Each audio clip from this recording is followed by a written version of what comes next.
નીલાંજનસમાભાસં રવિપુત્રં યમાગ્રજં છાયામાર્તંડસંભૂતં તન્નમામિ શનશ્ચરમ. નમો નમઃ. તમારા બધાનું સ્વાગત કરું છું આધ્યાત્મિક મહાશક્તિમાં. આજે શનિ જયંતિ એટલે કે ભગવાન શનિ મહારાજની અનુકંપા પ્રાપ્ત કરવાનો સૌથી શ્રેયસ્કર દિવસ. અમાવાસ્યાના દિવસે ભગવાન શનિ મહારાજની ઉત્પત્તિ થઈ હતી. પણ એમના ઉત્પત્તિ વિશે તો આપણે સૌ જાણીએ જ છીએ. પણ કેમ શનિ મહારાજની દ્રષ્ટિ આટલી વક્ર છે? તો એવી કઈ ઘટના બની કે જેના કારણે થઈને ભગવાન શનિ મહારાજને પોતાની ગતિને ધીમી કરવી પડી? તો કેમ આજના દિવસે પીપળાના તનામાં સરસિયાના તેલની સાથે કાળા તલના તેલનો પણ દીવો કરવામાં આવે ઊભી વાટનો, તો પિતૃ દોષમાં રાહત મળે છે, શનિ મહારાજની કૃપા પ્રાપ્ત થાય છે, શનિ દોષમાં પણ રાહત મળે છે? એના પાછળની કોઈ કારણ તો હશે ને? કારણ છે, અને એ કારણ આપણને એક ઋષિના શરીરનું આપેલું દાન છે એના સાથે જોડાયેલું છે.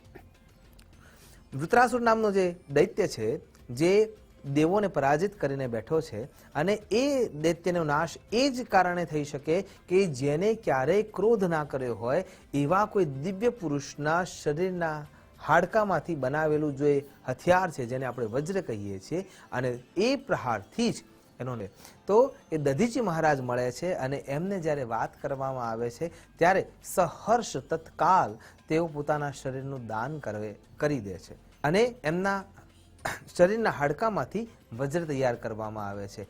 અને વૃત્રાસુરને મારવા માટે દેવાધિક દેવો યુદ્ધમાં જતા રહે છે. અહીંયા ઘટના પૂર્ણ થાય છે. ઘટના સાથે જોડાયેલી જે દધીચી મહારાજની પત્ની છે એ ગર્ભવતી હતા, અને એ જોવે છે કે મારા પતિ નાશ પામ્યા છે, અને એમના જોડે મારે પણ મારા જીવનો અંત કરવો છે. એટલા માટે એ પોતાના ગર્ભને બહાર લાવી દે છે અને પીપળાના તનામાં મૂકી દે છે. એને આશા છે કે મારા સંતાનને દેવો સાચવશે. પણ દેવો તો પોતાની ઈચ્છાને પૂર્તિ માટે અને પોતાના સુખને પ્રાપ્ત કરવા માટે વૃત્રાસુર સાથે યુદ્ધ કરવા માટે ગયા છે. અને આ બાજુ બાળકનો પ્રસવ એ પીપળાના તનામાં થાય છે, અને દધીચી મહારાજની સ્ત્રી અગ્નિમાં દધીચી મહારાજ સાથે પોતાના શરીરને સતીત્વના રૂપને ધારણ કરીને હોમી દે છે. સંતાન ત્યાં બિલખી રહ્યું છે, એને સાચવનાર ત્યાં કોઈ જ નથી. પણ પીપળાના શરીરમાંથી જે નીકળતો ચીકણો પદાર્થ છે, દ્રવ્ય છે, એના મોઢામાં પડી રહ્યો છે, અને એ એના શરીરમાં જઈને એને પોષણ આપી રહ્યું છે. અને જેમ જેમ સમજ આવતી જાય છે એમ એમ એ પીપળાના ફળોને ખાઈને પોતાના જીવનને આગળ ધપાવી રહ્યો છે. અને ભગવાન સાંબ સદા શિવની તપશ્ચર્યા કરે છે, અને તપશ્ચર્યાના પરિપાક રૂપે એને ભગવાનના દર્શન થાય છે. પીપળાના તનામાંથી પોષણ મેળવીને જે જીવ્યું છે એટલા માટે એનું નામ પીપલાદ રાખવામાં આવે છે. અને એ ઋષિ જ્યારે તપશ્ચર્યા પૂર્ણ કરીને બ્રહ્મદંડને પ્રાપ્ત કરી લે છે, તપશ્ચર્યા સિદ્ધ કરવા લાગી ગયા છે, અને પછી એમને ખબર પડે છે કે મારા પિતાનું મૃત્યુ આ પ્રમાણે થયું હતું, અને એના પાછળ કોઈ કારણભૂત વ્યક્તિ હોય તો એ શનિ મહારાજની વક્ર દ્રષ્ટિ છે. અને શનિ મહારાજની પનોતીનો એ સમય ચાલી રહ્યો હતો, એના કારણે થઈને મારે પણ બાલ્યાવસ્થામાં આ દુઃખ ભોગવવું પડ્યું છે. અને એ ક્રોધાવશમાં આવી જાય છે, અને શનિ મહારાજ પર બ્રહ્મદંડનો પ્રહાર કરી દે છે. શનિ મહારાજ બચવા માટે ચારે બાજુ દોડી રહ્યા છે. અનુકંપા પ્રાપ્ત કરવા માટે ભગવાન સાંબ સદા શિવની શરણમાં જાય છે.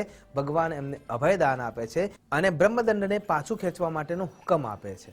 પીપલાદ ભગવાનની વાતને સ્વીકાર કરી લે છે, અને બ્રહ્મદંડને પાછું લઈ લે છે. અને પાછું લીધા પછી જ્યારે એ પાછું આવી રહ્યું છે, પણ ક્રોધ છૂટતો નથી, અને એ જ વખતે એ દંડનો પ્રહાર પગ ઉપર કરી દે છે. અને પગ ઉપર કરવાના કારણે થઈને શનિ મહારાજના પગની અંદર ઈજા થઈ જાય છે.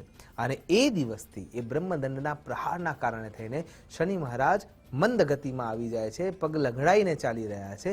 અને એ લંગડાવાના કારણે એમની ગતિ જે ખૂબ જ તીવ્ર હતી એ મંદ થઈ જાય છે.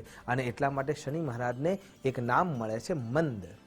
એટલા માટે શનિવારને આપણે મંદ વાસરા અને વિત્તાયાન એવું સ્પષ્ટ રૂપે ત્યાં ભગવાન શનિ મહારાજ સાંબ સદા શિવની હાજરીમાં એવું વચન આપે છે કે 12 વર્ષથી નાની આયુના તમામ જીવાત્માઓ માટે હું એમને નડતર રૂપ થઈશ નહીં અને મારી વક્ર દ્રષ્ટિ એમના ઉપર ક્યારેય પડવા દઈશ નહીં.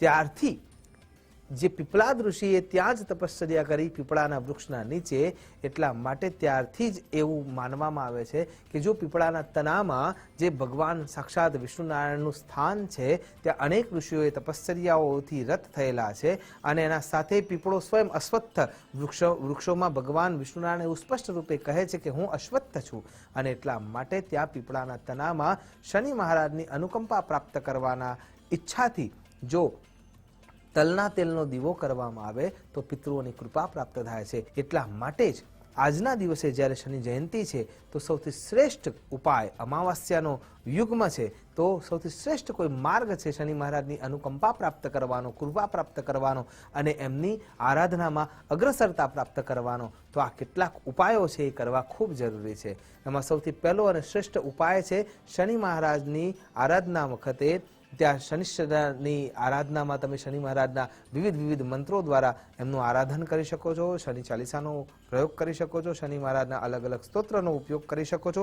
એ વખતે પીપળાના તનામાં ઊભી વાટનો દીવો કરવાનો છે. જો તમને તમારા ષડ રિપુઓ અંદરના પરેશાન કરી રહ્યા છે, હેરાન કરી રહ્યા છે, એને તમારે શમિત કરવા છે તો એના માટે સરસિયાના તેલનો દીવો ત્યાં કરવો જોઈએ.